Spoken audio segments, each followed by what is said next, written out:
প্রথম গল্পটা হইতেছে, এটা স্বাধীনের পরপরই, যদি আমরা ঘটনাটা শুরু হয়েছে আজ থেকে 47 বছর আগে। এই ঘটনাটা শেষ হয়ে গেছে 2010 সালে। তো 47 বছর আগে তো আমি ছিলাম না, আমি অতটুকু শুনছি। কিন্তু 2010 সালে আমি ওই ফ্যাক্টরিতে ছিলাম। তো আমি যদি প্রথম থেকে না বলি তাইলে আপনারা বুঝবেন না।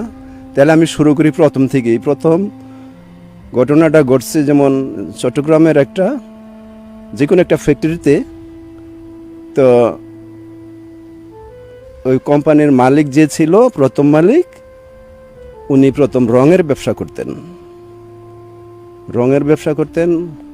তো ওনার ব্যবসা মোটামুটি বেশ একটু ভালোর দিকে যখন গেল, তখন উনি একটা পরিত্যক্ত বাড়িতে একটা গোডাউন হিসাবে একটা জায়গা ভাড়া নেয় আর কি। তো ওই গোডাউনে রঙের ব্যবসার পাশাপাশি উনি কেমিক্যালের ব্যবসাও করতেন। তো ব্যবসা মোটামুটি ভালো হয়, বড় হয়েছে। উনি একজন বিশ্বস্ত লোক ওনার গ্রামের বাড়ি থেকে আনলো ব্যবসা ওনার সাথে দেখাশোনা করার জন্য। তো এক সময় ঈদের সময় উনি বাড়িতে চলে যায়, গ্রামের বাড়িতে চলে যায় ঈদের ছুটিতে। তো বিশ্বাস্ত যে লোকটা ছিল ওনার কাছে চাবি বুঝিয়ে দিয়ে বললো যে ঈদের ছুটিটা পর্যন্ত তুমি এখানে থাকো, আমি আসলে তোমারে ছুটি দিব। তো এই কথা বলে উনি বাড়িতে চলে যায়। তো এক পর্যায়ে উনি যখন ঈদের পরের দিন রাত্রেবেলা ঘুমিয়ে থাকে, ওইখানে ঘুমিয়ে থাকার পরে উনি যা দেখলো রীতিমতো এগুলা সহ্য করার মতো না। উনি সাথে সাথে ফ্যাক্টরি ওইখান থেকে বের হয়ে গেল। বের হয়ে গোডাউন তালা দিয়ে উনি গ্রামের বাড়িতে, যেভাবে হোক গ্রামের বাড়িতে চলে গেছে। এটা আমি শুনছি আর কি, যেরকম আমি শুনছি আমি ওরকমই বলতেছি। তো যাওয়ার পরে এক পর্যায়ে মালিকের সাথে দেখা, কি ব্যাপার আপনি চলে আসছেন, হ্যান তার ইত্যাদি বললো আর কি। বলার পরে উনি এগুলো উনি বিশ্বাস করে না। বিশ্বাস না করাতে তো ওনার বাড়ির থেকে, দুই বাড়ির থেকেই ওনার উপরে চাপ সৃষ্টি হয় যে আপনি চলে আসছেন, আপনি আবার ওইখানে যান। তো উনি গেছে। যাওয়ার পরে ছুটি শেষ, যার ব্যবসা প্রতিষ্ঠান, উনি আসছে। আইসা দেখে যে গোডাউন ভিতর থেকে লাগানো, সিটকারি ভিতর থেকে লাগানো, বাইরে কোনো তালা নাই। কি ব্যাপার, খুলতেছে না, লোকজন জড়ো হয়ে গেছে। তো এক পর্যায়ে অনেক লোকজন আইনা, গ্রামবাসীরা আইনা দরজাটা ভেঙে ফেললো। দরজাটা ভেঙে ফেলার পরে দেখতেছে উনি ডেড। তো এই নিয়ে অনেক পুলিশ মামলা ইত্যাদি অনেক কিছু হয়। ওনার ব্যবসাটা 3 মাস এইভাবে, এই ঝামেলাতে 3 মাস বন্ধ ছিল। 3 মাস বন্ধ থাকার পরে উনি আবার পুনরায় ব্যবসা চালু করলেন। পুলিশ ঝামেলা শেষ করে যেমনি হোক যেভাবে হোক উনি পুনরায় আবার 3 মাস পরে ব্যবসাটা শুরু করলেন। ব্যবসাটা শুরু করার পরে ওনার সাথে যে ঘটনা ঘটলো, ওনার সাথে ঠিক একই ঘটনা ঘটতেছিল। তো হয়তো আল্লাহ পাক ওনারে বাঁচিয়ে রাখছে। ও আমি আরেকটু বলি, এই ঘটনাটা ঘটার আগে ওনারে 3 বার সতর্ক করছিল এইভাবেই যে তুই এখান থেকে ব্যবসাটা সরিয়ে ফেলা। এখানে এইটা আমাদের আড্ডাখানা, আমরা অনেক বছর ধরে এখানে থাকি, আমরা 7 জন এখানে আড্ডাখানা, আমাদের ডিস্টার্ব করবি তাহলে তোর বংশে বাতি জ্বালানোর মতো কেউ থাকবে না। মানে এই ধরনের, মানে ওনারা ঠেট দিচ্ছে, হয়তো বুঝাইছে অনেক আগেই, আরও 3 দিন, কিন্তু হয়তো উনি তেমন আমলে নেয়নি ব্যাপারটা। তো উনি ছুটিতে আসার পরে উনিও ওই একইভাবে রাত্রি যাপন করার জন্য উনি রেডি। তো আগের লোকটা যেভাবে মারা গেছে ওনার সাথে এই ঘটনাই ঘটতেছিল। তো যেভাবে হোক উনি বের হয়ে গেছে ঘর থেকে, গোডাউন থেকে বের হয়ে লোকজন ডাইকে আনছে, উনি চলে গেছে। চলে যাওয়ার পরে এখন পরের দিন ওনার স্ত্রীর স্বপ্ন দেখাইলো যে তোমার স্বামী সন্তান যদি বাঁচাইতে চাও তাহলে যেখানে কর্মকর্তা আছে ফ্যাক্টরিটা, ওই ফ্যাক্টরিটা আমাদের আড্ডাখানা, ওইখানে যদি থাকে আমি তোমার বংশ নির্বংশ করে দেব, আমাদেরকে ডিস্টার্ব করলে আমি ছাড়বো না। মানে এইভাবে আর কি ওরা বলছে, আমি যেটা শুনছি এটাই আর কি ওরা বলছে। বলার পরে ওনার স্ত্রী ওনারে বুঝিয়া সুঝিয়া আরও যারা শুনছে তারা বুঝিয়া শুনে বললো যে এটা আপনি বাদ দেওয়াটাই ভালো। তো উনি করলো কি, ওই জায়গাটা একবারে পুরা সিলকালা করে দিল।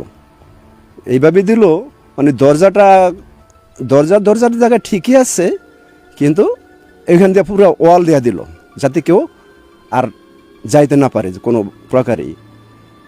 তো এভাবে চলতেছিল ওনার ব্যবসা। উনি তখন ওই কেমিক্যালের ব্যবসার পাশাপাশি উনি গার্মেন্টস ব্যবসায় ঢুকে গেলেন। গার্মেন্টস ব্যবসায় ঢুকে মোটামুটি পাশের ওই যেই গোডাউন ছিল, গোডাউনের জায়গায় গোডাউন ছিল, এর পাশেই উনি জায়গা নিয়ে গার্মেন্টস ফ্যাক্টরি ব্যবসা শুরু করলেন। তো গার্মেন্টস আস্তে আস্তে ধীরে ধীরে বড় হইতে হইতে হইতে হইতে অনেক মোটামুটি 4-5 তালা করে ফেলেছে, অনেক লোকজন চাকরি বাকরি করতেছে। তো 2010 সালে যেটা হইলো, মাঝখান থেকে হইলো কি, উনি অসুস্থ হয়ে পড়লো। অসুস্থ হয়ে পড়ার পরে ব্যাপারটা ওনার স্ত্রীও জানতো, উনিও জানতো। তো ওনার স্ত্রী বললো যে আমার ছেলে তো আছে, হয়তো আমি নাও থাকতে পারি দুনিয়াতে, আমার ছেলে যেন কোনোদিন এই যে পরিত্যক্ত গোডাউনটা ও যেন না খোলে, যদি খোলে তাহলে ওর অসুবিধা হবে। তো যাক, যেমন কথা তেমন কাজ, উনি পাশাপাশি গার্মেন্টস ব্যবসা দিল, অনেক জনপ্রিয়তা হয়ে যে গেল। আস্তে আস্তে আস্তে আস্তে উনি ব্যবসা বাড়তেছে। তো যেমন এই ঘটনা ওইখানেই শেষ। ওই বর্তমান যে মালিক আছে, এই মালিকের বাপ ছিল ওইটা, ওনার বাবা মারা যায়, মা আছে। তো মা এক সময় ওনারে ডাইকা বললো যে বাবা এই অবস্থা, তোমার ফ্যাক্টরির পাশে একটা বড় গোডাউন আছে, ওই গোডাউনটা বাবা কেউ যাতে না খোলে, যদি গোডাউনটা খোলে তাহলে সমস্যা হবে, অনেক বড় ধরনের সমস্যা হবে, দয়া করে গোডাউনটা খুলবা না। তো যাই হোক, এভাবে অনেক চলতেছে 2010 সালে ঘটনাটা ঘটলো অত্যন্ত ভয়াবহভাবে। 2010 সালে আমি ওই ফ্যাক্টরিতে কর্মরত ছিলাম। আমি 2010 সালেই ওই ফ্যাক্টরিতে ঢুকি, আবার 2010 সালে আমি ওই ফ্যাক্টরি ছেড়ে কাজের থেকে বের হয়ে যাই। তো ঘটনা যেটা ঘটছে, ওই মালিকের বর্তমান মালিক আর ম্যানেজার মিল্লা ওইখানে একটা ডাইং ফ্যাক্টরি বানাইবো। তো চিন্তা করলো যে পরিত্যক্ত যে গোডাউনটা পড়ে রয়েছে, এই গোডাউনটা সরেয়া আরও জায়গা টাকা নিয়ে ওনারা ডাইংয়ের জায়গা বানাইবো আর কি। তো ওনার বাপে যে বইলা গেছে, মায়ে বইলা গেছে, এই কথাটা হয়তো বা ওনার স্মরণে নাই। তো ওই জায়গাটা প্রস্তুতি নিল, ভাঙার প্রস্তুতি নিল, পরিষ্কার করার প্রস্তুতি নিল। তো যেদিন প্রস্তুতি নিল, ওদিন লাঞ্চ টাইমে যারা নাকি কাজ করতেছে, এর ভিতরে একজন অসুস্থ হয়ে পড়লো। আয়সা দেখে যে যারা লাঞ্চে গেছে কিছু কিছু লোক, এর ভিতরে একজন অসুস্থ হয়ে পড়লো। আয়সা দেখে যে উনি অচেতন অবস্থায় পড়ে আছে। তো ওনারা ধরে হাসপাতালে নিল, ডাক্তার দেখাইলো। যাক, মোটামুটিভাবে উনি সুস্থ হইলো। ওনারা জিজ্ঞেস করলো কি ব্যাপার, কি হয়েছিল? তো উনি কি বলছে ওইটা আপনারা বুঝেন, আমিও বুঝি, অনেক ধরনের আফসা ঘটনা আর কি। এটা উনিও কিছু দেখে নাই, আর তেমন বুঝে বলতেও পারে নাই। তো ওইখানে এইভাবে কাজ চলতেছে 1 সপ্তাহের ভিতরে 2 থেকে 250 লোক অসুস্থ হয়ে পড়লো। অসুস্থ হইতেছে, ডাক্তারের কাছে হাসপাতাল নিতেছে, আসতেছে, সুস্থ হয়ে আবার অসুস্থ পড়তেছে। এইভাবে মোটামুটিভাবে 1 সপ্তাহের ভিতরে 8 জন লোক মারা গেল। ওই কোম্পানির কয়েকশো লোক অসুস্থ হয়ে পড়ছে, কিন্তু 8 জন লোক মারা গেছে। তখন আমি ওইখানে কাজ করি, তখন আমার ভিতরও অনেকের ভিতরে আতঙ্ক ছড়িয়ে গেছে। আমিও 2 দিন ফ্যাক্টরিতে যাই নাই। তো আস্তে আস্তে এই অবস্থা অনেক জানাজানি হয়ে গেল, লোকজন জানাজানি হয়ে গেল। এখন কেউ অফিসে আসে, কেউ আসে না, কেউ কাজ করতে আসে না, আবার কেউ চলে যায়, ভয়তে আসে না। যেমন আমি তো 2 দিন যাই নাই। তো ওই যেন কী বলে, ঝাড়ফুঁক করে যারা, কবিরাজ না কি বলে ওগুলা, ওনাদেরকে ডাকলো। কোথা থেকে যেন আনলো, ওনাদেরকে ডাকলো 2 জন ডাকছে। ওনারা দায় কিছু ঘুরে টুরে দেখলো, শুনলো, হয়তো জিন চালান দিয়া কথাবার্তি বললো। ওনারা বললো যে না আমাদের পক্ষে সম্ভব না, আপনারা অন্য ব্যবস্থা করেন, এটা আমরা পারবো না। তো ওনারা চলে গেল, তার কিছুদিনের ভিতরেই আরেকজন কবিরাজ আনলো, একই অবস্থা। উনি ডিল করলো ওদের সাথে, বললো যে ঠিক আছে, এখানে আমরা অনেক বছর থেকে বসবাস করি, ওনারা আমাদেরকে ডিস্টার্ব করছে, আমাদের আড্ডাখানা ভাঙা দিছে, আমরা এই ফ্যাক্টরির যা আছে সবাইকে মেরে ফেলবো, এইসব হুমকি টুমকি দিল। তখন বললো যে আপনারা কি চান, ওদেরকে কবিরাজ বললো আপনারা কি চান, আপনারা এখান থেকে যাতে সমস্যা না হয় আপনারা এখান থেকে চলে যাবেন, চলে যান, মানুষের গরিব মানুষ কাজ কাম করে ইত্যাদি বুঝা টুজা কবিরাজ বললো আর কি। বলার পরে এক পর্যায়ে ওরা রাজি হয়ে গেল, ঠিক আছে আমরা যাইতে পারি, একটা শর্ত আছে। শর্ত কি? 7টা গরু দিতে হবে, একবারে কালো, কোনো রকম দ্বিতীয় কোনো কালার থাকবে না, একবারে কালো, একই দামে 7টা গরু, আর 70 কেজি মিষ্টি আমাদেরকে দিতে হবে। আর গরু জবাই করে দিতে হবে ফ্যাক্টরিতে, আমাদের সামনে যাতে কেউ না পড়ে, যদি আমাদের সামনে কেউ পড়ে তার কিন্তু ক্ষমা নাই, তার রক্ষা নাই। তো এইভাবে ওদের সাথে ডিল হয়ে গেল।